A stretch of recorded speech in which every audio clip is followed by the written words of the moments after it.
The challenge was that they weren't asking for a typical elbow song as much as a sports theme tune. We knew it would sound like us because that's unavoidable as we're doing it, but we didn't want it to be an elbow song as such. We came in this room and we said, right, OK, we've got to write a song for the BBC, for the Olympics. We just sat around and started going.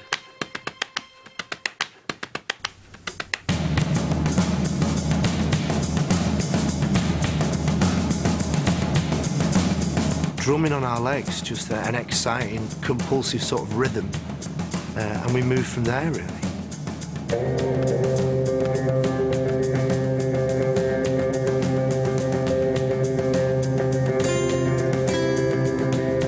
We knew it had to be huge and anthemic and over the top. I've only seen storyboards to the animation, so we're looking forward to seeing all that as well. We knew Elbow was doing it, and that was going to be anthemic. I did 2 sketches really quickly that really came to mind. There was a profile image of a lock with a giant diving platform and a very small diver on it. And then the other shot that I sketched was the sprinters in the blocks.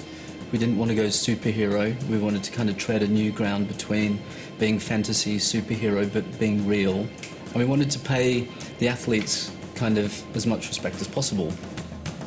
The visual end frame summed up the overall idea. It was the coming together of all of the UK as viewers of the Olympics. We've never been asked to do anything like this at all, really. Nothing this big. I think maybe it's the closer it's getting, the Olympics, you realise what a massive thing for the country it is.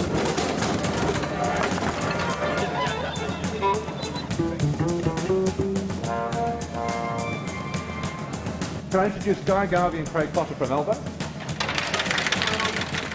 It's by far the biggest orchestra we've worked with, the Philharmonic, yeah. The first idea, was mine.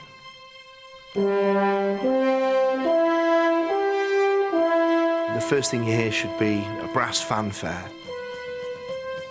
The first 5 notes were to represent the 5 rings, and that was just somewhere to start. Almost a call to arms, you know, if you hear it on the TV, people, you know, they need to know that that's the Olympic song, let's go and watch the Olympics.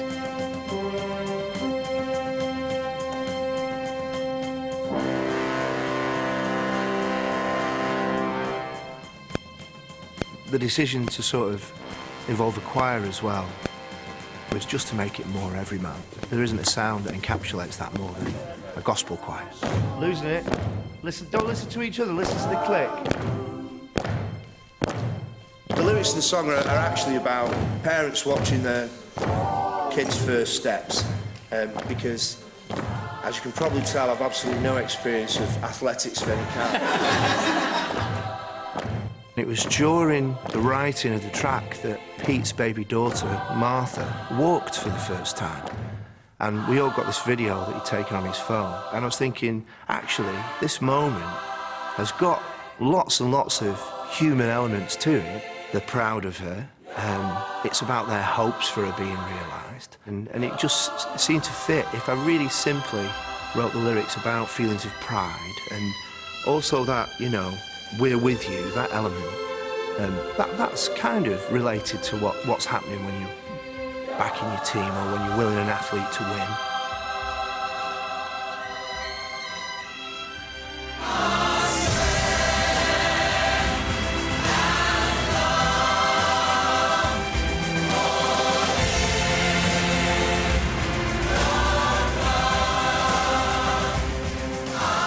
Who was first was always going to be a sprinter, and then you kind of would balance that with a swimmer, you know, to be fair. So that represents the Olympics and sport quite well.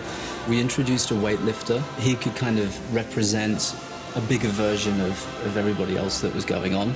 Then we went, okay, so who's the small athlete that kind of counterbalances the big, strong weightlifter? So we looked at the gymnastics, and we went for a very tiny gymnastic girl. We liked the finish and the success in her eyes and her happiness.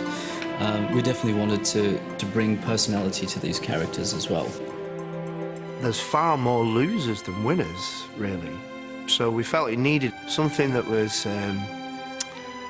reassuring and sympathetic, but had a tint of sadness to it, because that's the place not to lose, isn't it, for an athlete at the Olympics? We called it the love theme at one point, but it doesn't really suit it because it's more the loser's theme, I suppose you could call it. But me and my drummer, Chup, whenever the theme came up, we were sort of doing that at each other. Now we're trying to tell a story. So that story comes from the script, from the agency, and then we do an interpretation of that. There's a classic 3-act structure to athletics, and if you took sprinting, there's the waiting, there's the gun that goes off, there's the running, and then there's the finish line. Although we kept that kind of 3-act structure, this is really where Elbow's music comes into it, because it's got an emotional arc to it. There's ups and downs, and you can feel and you can see what's going on. The classic thing would have been sunny blue skies for the Summer Olympics. Really what we wanted to get was a little bit of mood, a little bit of grit into it, kind of overcast skies, with sun kind of breaking through gaps.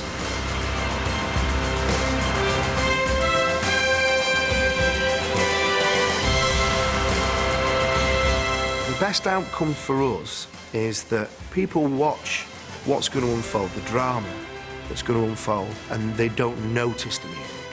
The piece of music was designed to accompany the Olympics. This ridiculous endeavour on part of all these people. This is the high point of most of their lives. So we got the music to a place where we were feeling very emotional. Having heard it 100 times, we were still feeling the moods within the piece. And so hopefully there won't be a dry eye in the country. I'm really proud to have lived here for such a long time and have a vision of what I love about London and the UK. I've worked on the 3rd, 4th floor of this building for ages, and I look out the window constantly, and I can look down to the street and I can be completely inspired by the people walking past, or the pub across the road, or I can see all the chimney stacks. I look out there and I love it. The lighting changes constantly. I find that really inspiring. All the hope expressed in the vocal, which is kind of preemptive feelings about the beginning of the games and the sort of all the people coming together for one thing, which is a great thing. This sort of noble fanfare, which is to do with the heritage and the tradition of it, and people being the best they can be in their field. And then this theme for people who've tried and failed, a sympathetic theme for them, all come together in one big anthem at the end.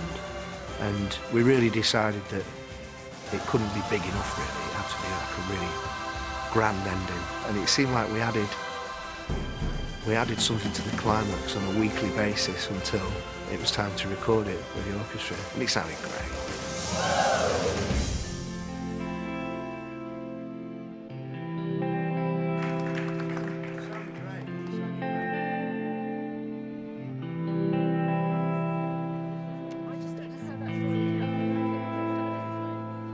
Well done, mate. Well done.